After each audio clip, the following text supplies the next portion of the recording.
Je me présente, Anne-Marie Plante. Je vous souhaite la bienvenue à la session municipale dans le cadre de Géomatique 2013. Notre prochain conférencier, M. Patrice Pitre, chef de division géomatique. M. Pitre détient un baccalauréat et une maîtrise en géographie de l'Université du Québec à Montréal. Il a travaillé pendant une dizaine d'années dans le milieu de la recherche universitaire à titre d'analyste en géomatique. Après un bref passage au MTQ, comme analyste en géomatique et coordonnateur régional des inventaires routiers, il assume depuis 2011 l'entière responsabilité des données et des systèmes géomatiques de la ville de Repentigny. Sa présentation, Repentigny, mise en application du plan d'action géomatique. Bienvenue. Merci. Vous m'entendez bien? Bonjour, merci de votre présence. Aujourd'hui, c'est un grand jour pour moi parce que c'est une étape importante dans le développement de la géomatique à Repentigny. On est parti pratiquement de zéro avant que j'arrive. Puis ce que je viens vous raconter comme histoire, dans le fond, c'est comment la Ville a pu mettre en place des moyens relativement à faible coût. Vous allez avoir un aperçu des coûts finaux de cette opération-là. Puis l'état de la situation avant, puis ce qu'on a réalisé depuis les 2 dernières années. Évidemment, je ne suis pas seul dans cette aventure-là. Je voulais saluer au départ mes collègues Philippe Blackburn et Geoffroy Richer-Lalonde. S'ils sont dans la salle, là, je les salue et je les remercie de leur collaboration. Donc, ma ville, c'est Repentigny. C'est une ville à dimension humaine. C'est 400 km de rue, 30 000 fiches de propriété, une autoroute, l'autoroute 40. C'est une ville dortoir. C'est tout ce qu'il y a de plus classique avec son centre d'achat, puis une mairesse qui brigue un 5e mandat éventuellement. La partie sud est urbanisée, puis la partie au nord, là, 42 du territoire est agricole. La petite histoire de la géomatique commence en 2005. On a engagé à cette époque-là un expert conseil, pour ceux qui s'y connaissent, François André, là, qui a fait des évaluations des aspects géomatiques des organisations publiques. Là, est venu passer en 2005. Il faisait un état de la situation que je vais vous exposer. Puis, en 2005, je pourrais vous dire que ce rapport-là a été mis sur les tablettes. Là. Il n'y a aucune action concrète qui a été faite pour mettre en place des recommandations. En fait, dans le rapport, il n'y en avait pas tout simplement de recommandations. Puis, il y a eu une actualisation de cet exercice-là en 2009-2010. Puis, on a spécifiquement demandé à François André là, d'énoncer des recommandations, de chiffrer, dans le fond, l'investissement nécessaire pour mettre à niveau les infrastructures de la ville. Puis, ce qui a aidé et ce qui a fait que ce plan-là a été réalisé, à l'époque, il y a eu une réunion avec la direction générale et la mairesse, puis la mairesse Chantal Deschamps a entendu les mots fonctionnement en silo et perte d'efficacité. Puis, chez elle, c'est ça qui a fait le déclic. C'est ça qui a fait en sorte que la ville mis en place des actions concrètes. Donc, je vais vous brosser durant les dans les prochaines minutes, là, sous 4 angles, l'analyse du portrait que François André avait fait à cette époque-là. Donc, au niveau des données, la Ville disposait d'une série d'orthophotos. Là, tous les usagers de la CMM là, savent qu'on a une série d'orthophotos à bonne résolution qui nous permet de constituer des inventaires puis d'avoir à tout le moins une information de contexte. Ce qui n'avait pas été utilisé à cette époque-là, c'était toutes les données topographiques, vectorielles qui pouvaient venir donner une intelligence à la carte de la ville.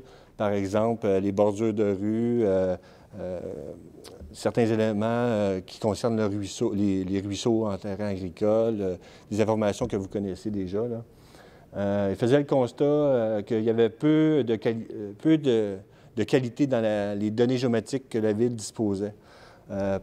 2, 3 exemples au passage. Là, on a fait une collecte de données de Bonnefontaine avec un GPS où je pense que c'est un appareil photo qui récupérait la coordonnée XY, puis cette donnée-là constituait le seul fichier à jour mais avec une piètre qualité. Là, on faisait une superposition de ces bonnes fontaines-là, puis on retrouvait des bonnes fontaines sur le toit des maisons. Là. Donc, quand je suis arrivé, là, c'est un des dossiers que j'ai traité en priorité. Il y avait des longs délais dans la mise à jour et l'entretien des données. Un exemple, là, puis c'est pas la faute de notre consultant, là, mais celui qui entretenait la matrice graphique, il y avait un long processus de mise à jour, puis la matrice graphique n'avait pas de normes, c'était long, fastidieux, donc il y avait, dans certains cas, de 4 à 6 mois là, de délai, puis il y avait une problématique là, au niveau de ça, au niveau du zonage, au niveau d'un paquet de données qui n'était pas à jour, le plan de zonage, ainsi de suite. Et il faisait également état d'une absence de données importantes pour une ville, par exemple un relevé des puisards, la signalisation routière, foresterie urbaine. J'ai fait une présentation hier pour exposer comment on a mis en place un inventaire de foresterie urbaine hier. Puis ceux qui ne l'ont pas vu, mais je pourrais vous en parler plus longuement si vous venez me voir par la suite. Mais et un des points majeurs sur les aspects des données, c'est que les villes se doivent tous de mettre à niveau leur matrice graphique dans les prochaines années. Et ça, je voyais ça comme un défi très important. Là. Donc, François-André, à l'époque, l'avait déjà identifié. Sur l'autre aspect des technologies de l'information, la Ville avait des solutions municipales qui sont attachées au système expert d'évaluation, de permis inspection. On a l'interface GMAP qui était utilisée à la Ville. Ça, c'est un bon coup qui était relevé. Par contre, le pas bon coup, c'était que c'était constitué comme un SIG complet par l'administration de manière générale.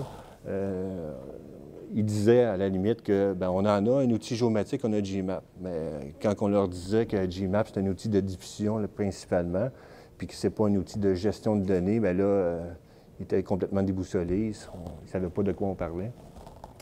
La plateforme de gestion de données géomatique reposait sur des outils qui venaient du génie civil. Puis ces licences-là, les versions étaient très anciennes. Donc, il y avait 3 usagers qui, tant bien que mal, maintenaient la donnée géomatique avec des vieilles plateformes.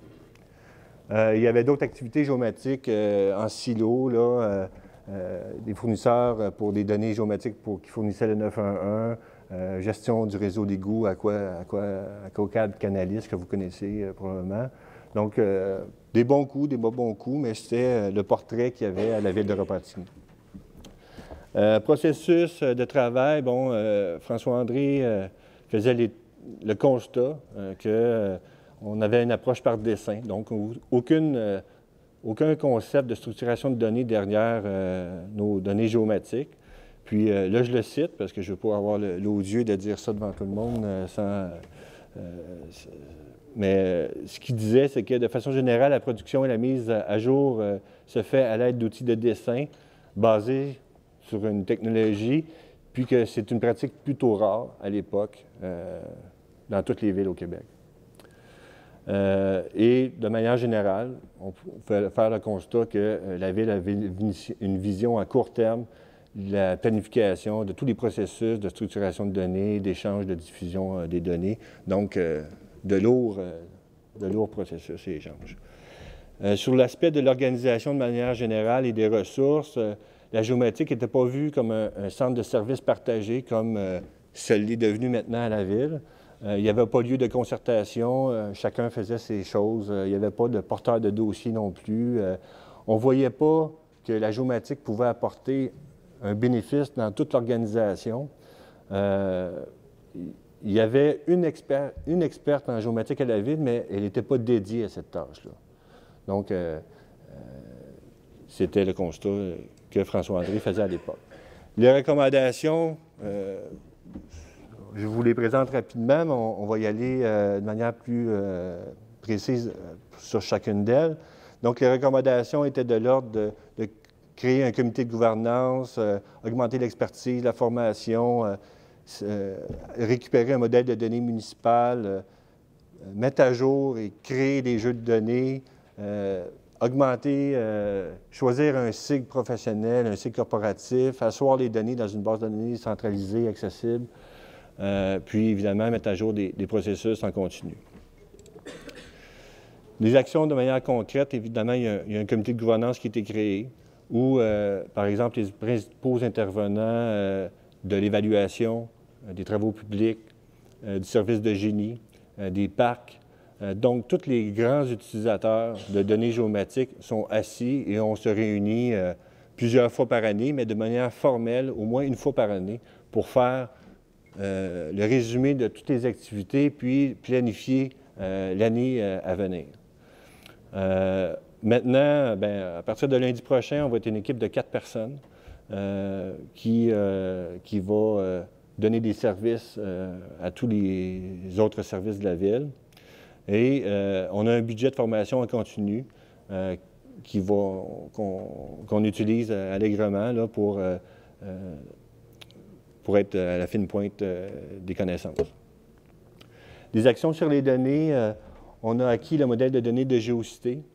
Et cette action-là aussi fait en sorte qu'on on a augmenté, on a décuplé, dans le fond, notre équipe. Là. On est 4 à partir de la semaine prochaine, mais on est 15-16 villes qui utilisent ce modèle de données-là. Et ça fait en sorte qu'on a doublé notre équipe. Donc, à chaque fois, si à 4, on ne réussit pas à trouver des solutions à nos problèmes, mais on n'a qu'à appeler nos collègues des autres villes et ça fait un beau noyau d'utilisateurs. Sur les données également, on a acquis 400 km de relevés vidéo pour constituer des inventaires de toutes sortes.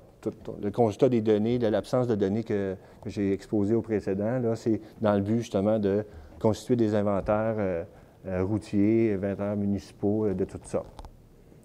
Notamment, on a donné un mandat à la compagnie Trifid de relever un inventaire de foresterie urbaine en partie, plusieurs regards, bordures de rue. En fait, on avait des bordures, mais on n'avait pas l'ensemble des bordures. On avait seulement des segments de ligne droite. On voulait avoir des bordures de rue avec le musoir, puis la rondeur au coin des rues, là. Donc, on a corrigé notre inventaire de bornes d'incendie. On a constitué un inventaire complet de toute la signalisation routière. Puis, on utilise maintenant notre outil de gestion de la signalisation qu'on avait acquis avant même d'avoir une base de données pour la recueillir. Les actions sur la technologie, vous le savez déjà, là, on utilise les produits de Géocité, donc toute cette technologie-là et ces outils-là reposent sur la plateforme Esri. On a assis ces données-là sur une base de données centrale, SQL Server 2008. Puis, notre outil de prédilection, là, quand on veut faire des opérations longues et fastidieuses, là, on a un spécialiste, Philippe Blackburn, qui utilise FME pour tout ça. On a également mis à niveau toute notre plateforme de logiciels de génie civil, les versions actuelles, ce qui permet à ces usagers-là, pas juste en théorie, mais en pratique, de se brancher directement sur la base de données Géocité ou sur toute autre base de données connexe qui est sur SQL Server et l'alimenter et nous le partager en même temps. Donc, on a fait une opération, un projet de test avec la personne des travaux publics, puis on avait un objectif de relever l'ensemble du marquage sur la chaussée. C'est de sa responsabilité de faire ça, mais nous, on l'utilise, puis tous les autres services l'utilisent également. Donc, avec ces outils AutoCAD Map 3D, la personne a pu numériser, puis directement, on voyait l'évolution de son travail de jour en jour. Au niveau des processus, en fait, c'est un résumé des meilleures pratiques que j'ai mis en place à la Ville. Je n'ai pas la prétention de vous dire que c'est la meilleure façon, là, mais c'est la manière de fonctionner à Repentigny. Montréal, c'est autre chose, c'est beaucoup plus gros. Québec également, mais dans les tailles de ville de Repentigny, là, autour de 100 000 habitants, là, je vous rappelle qu'on est environ 84 000 habitants, là, ça, c'est des actions à mettre en place pour que ça fonctionne bien chez nous. Donc, il y a quelqu'un, moi en l'occurrence, j'ai toujours le nez dans les résolutions du comité exécutif et du conseil municipal parce que c'est là où on sait qu'est-ce qui s'est passé sur le territoire. Ça a l'air anodin, mais aussitôt qu'il y a une dépense qui est faite à la Ville, mais il y a un registre qui existe, puis ce registre-là, c'est les résolutions municipales. Donc, ça vous permet d'avoir toujours un œil averti sur qu'est-ce qui va avoir, quel impact les acquisitions de la ville et les travaux de la ville vont avoir un impact sur vos inventaires. La deuxième meilleure pratique à mettre en place, c'est de se faire des alliés dans tous les services. C'est certain qu'on a plus d'affinité avec, par exemple, l'évaluation, ou on a plus d'affinité avec les travaux publics, puis d'autres services, moins. Mais le succès de ça, c'est qu'il faut développer des liens collégiaux, des liens récurrents le plus souvent possible pour qu'on puisse se parler. Donc, moi, j'encourage, je me promène à la limite là, dans tous les services, puis je leur demande, bon, qu'est-ce que vous faites de ce temps-ci? Il faut aller les voir, il faut leur tirer les verres du nez, puis on a tout à apprendre l'un de l'autre. Une autre pratique, c'est de se mettre le nez dans le système de gestion des entraves à la circulation. À la ville, on diffusait par communiqué officiel, là, de la même manière que c'était à l'époque. J'ai écouté mon collègue de Rimouski ce matin, là, il vous exposait la manière dont c'était diffusé.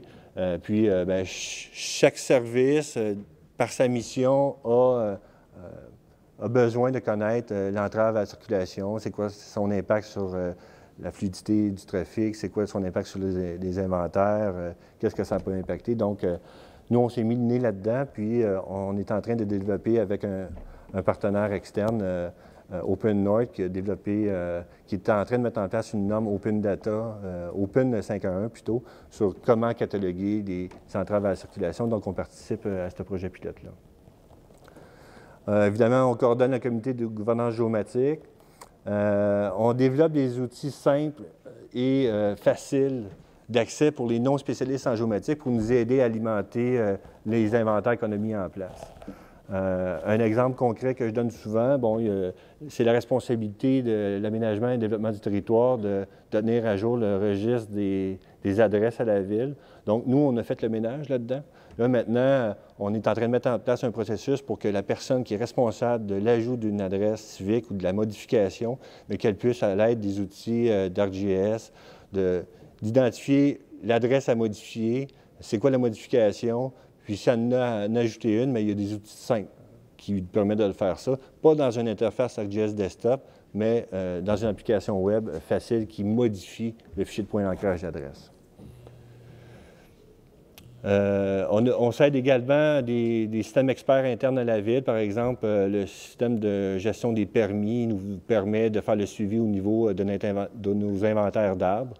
Il y a des abattages d'arbres qui sont faits par la ville, mais il y en a d'autres qui sont faits par les citoyens. Puis dans certains cas, les citoyens ont à demander un permis pour faire un abattage d'arbres. Donc, on s'aide, ça c'est un exemple parmi tant d'autres, mais on s'aide des systèmes de PG Solutions pour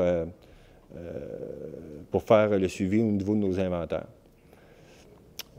Mettre à jour les relevés des orthophotos, ça se fait de manière continue, mais on a également un projet pour rafraîchir nos relevés vidéo tous les 5 ans. Là, on va avoir un renouvellement complet. Là, 3 à 5 ans, on pense qu'on va pouvoir obtenir un renouvellement complet de nos relevés vidéo qu'on a. Puis le secret de tout ça, c'est également de chiffrer les épargnes que la ville bénéficie, parce on génère des coûts chez nous, mais on en fait sauver.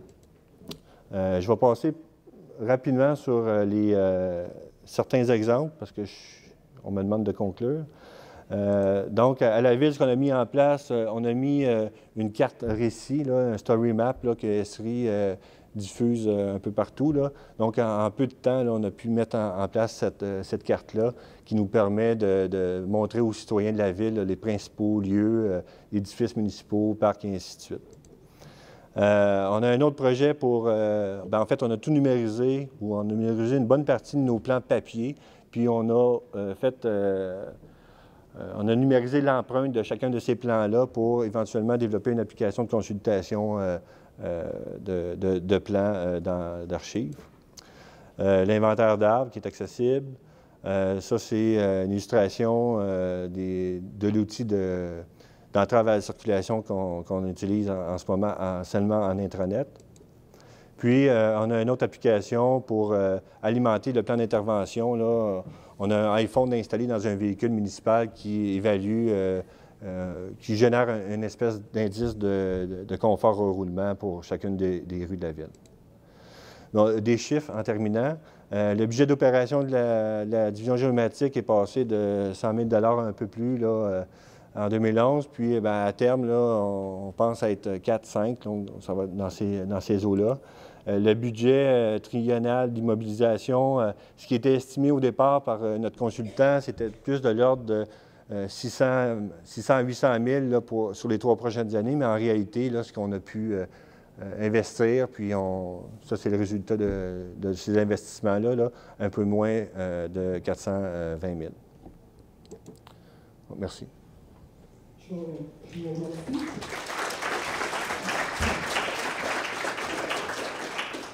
Est-ce qu'il y aurait des questions? Je vous demanderai de vous identifier, s'il vous plaît. Oui, bonjour, Pierre Cardinal, porteur Joël. Juste une petite question avec l'université technologique. Vous étiez sur un modèle, on va dire, de dessin, quand François-Henri est venu chez vous, vous avez utilisé beaucoup AutoCAD. Vous semblez l'utiliser encore. Ma simple question, c'est chez qu'à un moment donné, AutoCAD lui-même pouvait faire de l'extraction des données graphiques directement à partir de l'ORAC. Je veux dire, tu faisais de l'extraction, tu reportais dans l'ORAC. Ça se faisait pour donner. Donc, ben, vous me l'apprenez. Donc, tu ne le fais pas avec SQL Server. Ben, en fait, tu n'extrais pas des données graphiques directement d'SQL Server, tu vas les reporter après dedans. Parce que je sais que ça se fait avec ORAC. Ça se faisait, il y avait un modèle. En fait, avant mon arrivée, il n'y avait pas de système de gestion de base de données centrale. Tout était en fichier plat. Mais tu demeures aussi en fichier plat encore avec Autodesk Map. OK. Bien, là, en ce moment, ce que je vous ai dit, dans le fond, c'est qu'ils peuvent bien continuer à travailler en fichier plat pour leur plein et profil. Là. Sauf que quand ils interrogent les données géomatiques ou quand ils alimentent la banque de données centrale, notamment sur le marquage, mais ils sont en mesure de le faire directement dans la base de données centrale. Puis c'est transparent pour nous, puis on n'a aucun. Il y a des descriptifs qui extraient plus que de la donnée graphique, j'imagine, quand tu travailles avec le CAD, le SPCAD, il n'y a pas de donnée graphique qui est établie de la base SQL. Il n'y a pas de données spatiales, il n'y a pas de données spatiales qui sont établies dans Autodesk Map ou AutoCAD Map, parce que je comprends. Ben oui, il y a des données spatiales. Oui. Données spatiales, vraiment, caractère, il va dessiner une ligne ou. Oui, il va dessiner une ligne, puis avec son AutoCAD Map, il va être capable de lire également les attributs qui sont associés avec. Ça provient de ta base de ton SQL, de ton SQL Server, une extraction de données graphiques. C'est une extension FDO, là, de... Oui, avec du FDO, tu utilises FDO, tout ça, oui, OK. Ben moi, je suis pas... facilement avec FDO, puis oui, OK, merci. Je vous remercie. Est-ce qu'il y a d'autres questions?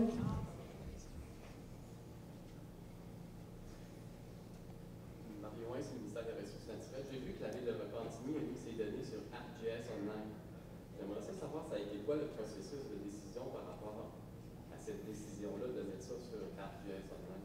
Mais nous, on veut travailler vite et bien, puis on n'avait pas de fond de carte qui répondait à ses besoins de mise en contexte d'information.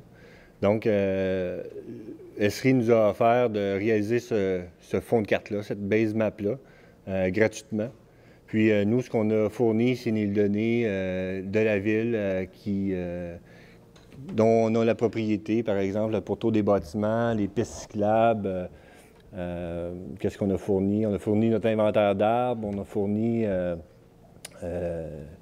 nos parcs, nos équipements de parc. Et on a acheminé ça à Toronto. Puis après plusieurs mois de travail de leur côté, là, ils nous ont renvoyé un MXD complet qui symbolisait nos données. Une petite particularité, là, parce que je sais où vous travaillez, là, on n'avait pas les droits d'envoyer Adresse Québec, donc on leur a dit fournissez ça à l'aide de la géobase. Fait qu'on a pris, par la suite, pour nos besoins internes, ce qu'on fait, c'est qu'on enlève leur géobase et on rajoute nos propres données géomatiques qu'on a envoyées chez Adresse Québec. Puis ça fait notre donnée de contexte. Mais au niveau des autorités, est-ce qu'il y a eu des hésitations à envoyer ça à GIS Online? Ben, là, pour le moment, l'autorité, c'est pas mal moi, là. Merci. Ça conclut pour la présentation. Merci. Si,